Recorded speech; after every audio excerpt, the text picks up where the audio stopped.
We're back with national news now. President Biden is turning up the pressure on Israel, halting a shipment of American bombs unless the Israelis pull back from their offensive in Rafah in the southern part of Gaza. And the president is also turning his attention to the campaign trail in battleground Wisconsin. NBC senior White House correspondent Gabe Gutierrez has more. Overnight, President Biden's most forceful comments yet as Israel ramps up its offensive against Hamas in Rafah. If they go into Rafah, I'm not supplying the weapons that have been used historically to deal with Rafah, to deal with the cities, to deal with that problem. The president has already paused a shipment of 3,500 additional U.S. bombs to Israel.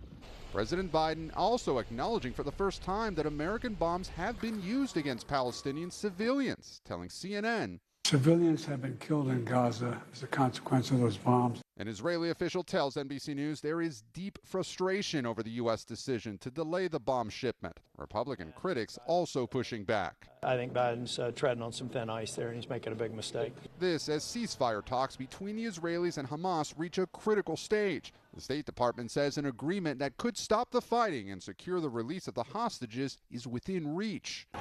With protest over the war looming over his re-election bid, the president traveling to battleground Wisconsin, noting his opponent, Mr. Trump, visited the same site 6 years ago to announce a $10 billion electronics factory, a project that never got off the ground. They dug a hole with those golden shovels, and then they fell into it. Recent polls show Americans trust Mr. Trump over President Biden on the economy. The president acknowledging overnight that Americans are struggling with inflation, but if you take a look at what the people have, they have the money to spend.